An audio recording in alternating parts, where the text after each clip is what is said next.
जय श्रीकृष्ण. भारताचे पंतप्रधान माननीय नरेंद्रजी मोदी यांच्या विशेष प्रयत्नातून 21 जून हा दिवस संपूर्ण जग आंतरराष्ट्रीय योग दिन म्हणून साजरा करायला लागला आहे. संयुक्त राष्ट्रसंघाने मानवी जीवनात योगाचे महत्त्व ओळखून त्याला मान्यता दिली व 21 जून हा दिवस जगभरातील कॅलेंडरवर योग दिन म्हणून दिसायला लागला. 2015 पासून संपूर्ण जग 21 जून हा दिवस आंतरराष्ट्रीय योग दिन म्हणून साजरा करते. काही गोष्टींची जाहिरात होणं अतिशय आवश्यक असतं. मोदीजींनी आंतरराष्ट्रीय व्यासपीठावर योगाचे मानवी जीवनातील महत्त्व विशद केलं. संपूर्ण जगाने महत्त्व ओळखलं व पुन्हा एकदा भारताने संपूर्ण जगाला योग दीक्षा दिली. माय व्हॉइस व्यक्तिविशेष या नवीन सदरात आज आपण भेटतोय आळंदी येथे राहणाऱ्या योग प्रशिक्षिका सौ सुचेता सुनील सुळे यांना. सुचेता सुळे या आळंदी देवाची या ठिकाणी राहत असून शालेय जीवनापासूनच त्या खेळाडू होत्या, त्यामुळे व्यायामाचं महत्त्व त्या उत्तम प्रकारे जाणतात. त्यांचं शिक्षण BCom BA असं असून 22 वर्षे त्यांनी नोकरी केली. लहान असतानापासूनच कबड्डी, खो खो, धावणे या मैदानी खेळांसोबत त्यांनी नियमित योगासने करायला सुरुवात केली. योगाची प्रेरणा त्यांना वडिलांकडून मिळाली. त्यांनी योगाचे अधिकृत प्रशिक्षण घेतले आहे. योगासनांच्या नियमित सरावाने त्यांनी स्वतःचं आरोग्य तर उत्तम ठेवलंच आहे, परंतु ॲम्वे प्रोडक्ट्सचा बिझनेस करता करता त्या गृहिणींना मोफत योगासने देखील शिकवू लागल्या. स्वतःला नियमित योगासनांचे फायदे मिळू लागल्यानंतर तेच फायदे इतर गृहिणींना मिळावेत, हीच त्यांची त्यामागची अतिशय चांगली भावना आहे. व्यक्तिविशेषमध्ये संवाद साधूयात सौ सुचेता सुळे यांच्याशी.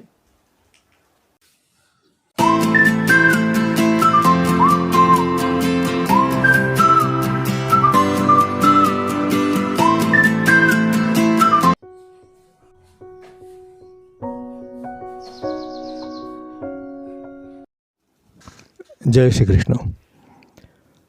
आज आपण माय व्हॉइस लक्ष्मण प्रधान CD या माझ्या चॅनलवरती व्यक्ती आणि विशेष हे एक नवीन सदर चालू करतो आहे. या सदरामध्ये आज आपण भेटणार आहोत आळंदी येथे राहणाऱ्या योग प्रशिक्षिका सौ सुचेता सुनील सुळे यांना. जय श्रीकृष्ण. जय श्रीकृष्ण. मी सुचेता सुनील सुळे, मी आळंदी येथे राहते. तुम्ही योग प्रशिक्षक आहात. योगाकडे तुम्ही कधी वळालात? तसं म्हटलं तर योग करताना मी लहानपणापासून बघत होते. माझे वडील खूप चांगल्या प्रकारे रोज योगाची नियमित सराव करत असत आणि म्हणून कधी कधी त्यांच्यासोबत करत होतो, पण कंटिन्युटी नव्हती तेव्हा सरावात. पण गेली काही वर्ष मी नियमित सराव करते. म्हणजे योगाची प्रेरणा तुम्हाला तुमच्या वडिलांकडून मिळाली? हो, माझ्या वडिलांकडून मिळाली. योगासाठी तुम्ही काही विशेष प्रशिक्षण वगैरे घेतलं आहे का? सुरुवात तर मी माझ्या पप्पांबरोबर योगा करून केली होती. तेव्हा नियमित काही प्रशिक्षण घेतलेलं नव्हतं सचाच.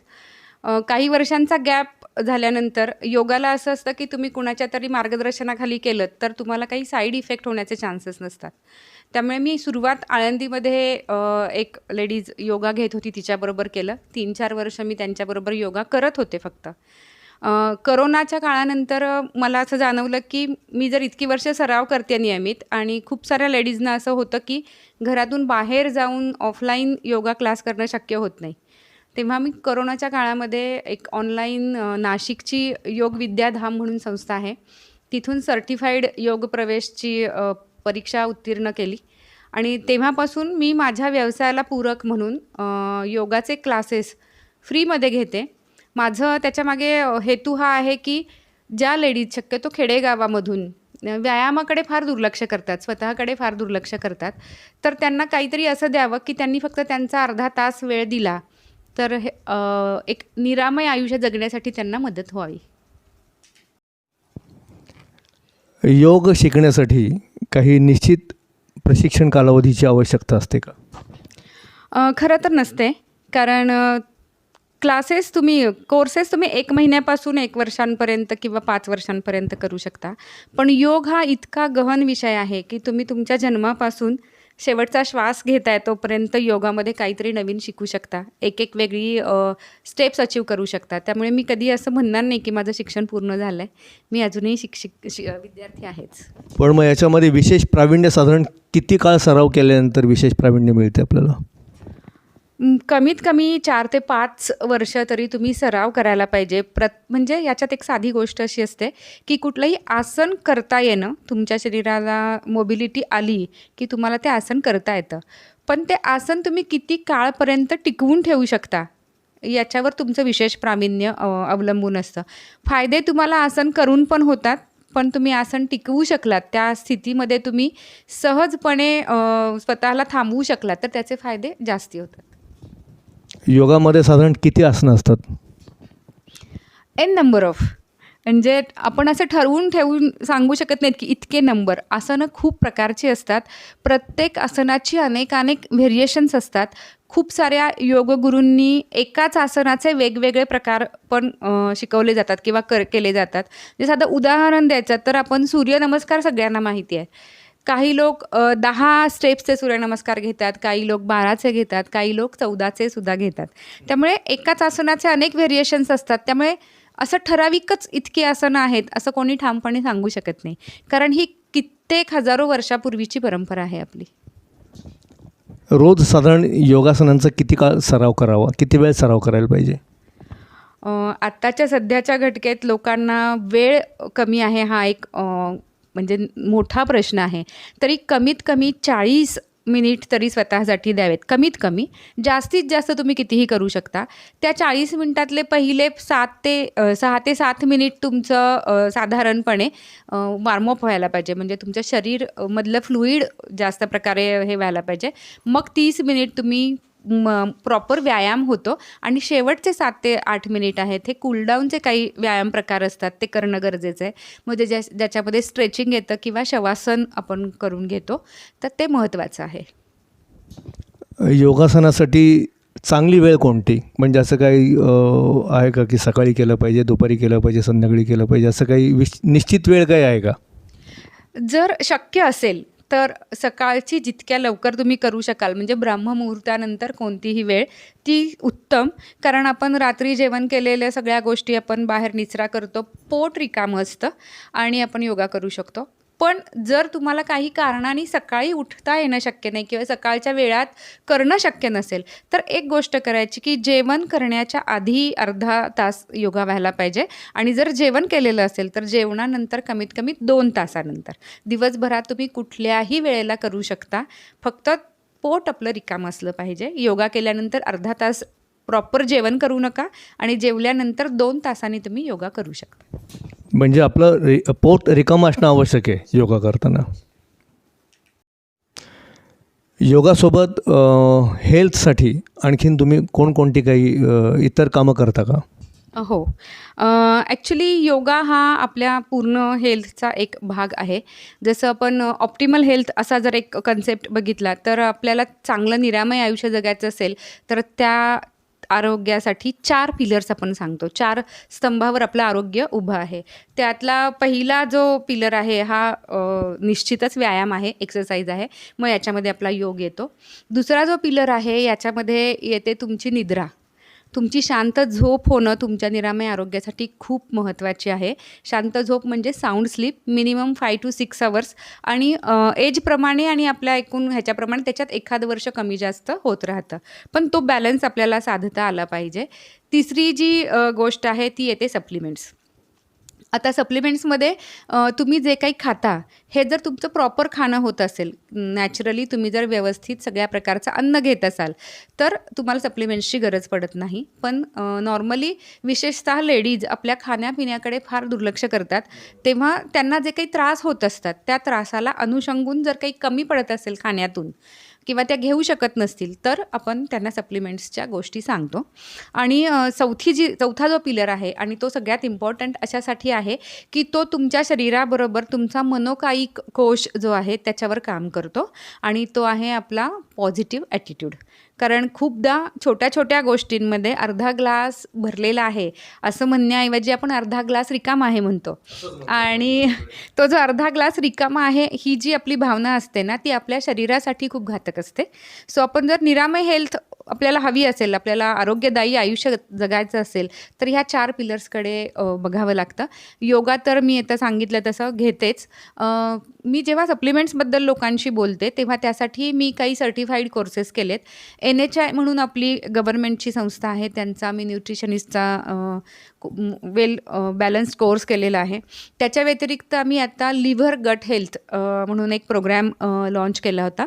नॉर्मली आपल्याला जे आजार होतात त्यातले 90% आजार आपलं लिव्हर व्यवस्थित काम करत नाही म्हणून होतात. मग आपलं लिव्हर व्यवस्थित काम करण्यासाठी प्रोबायोटिक, प्रीबायोटिक आणि ह्या ज्या छोट्या छोट्या गोष्टी असतात की ज्या आपल्या पूर्वी आयुर्वेदात फार बारीक तऱ्हेने सांगितल्या जायच्या की समजा ग्रहणी झाली आहे तर अमुक गोष्ट करू नको, ताकामध्ये जिरं आलं लावून खा, आणि ह्या गोष्टी आपण करत नाही आता. तर मग त्या करण्यानी अशा छोट्या छोट्या टिप्स आम्ही देतो आणि त्याच्यासोबत या सगळ्या गोष्टी करूनही ते कव्हर होत नाही आहे तर मग सोबत काही सप्लिमेंट्स आपण सजेस्ट करतो. ते सप्लिमेंट्स योग्य तऱ्हेने तुमच्यापर्यंत पोहोचवण्यासाठी मी माझं प्रशिक्षण घेतलेलं आहे.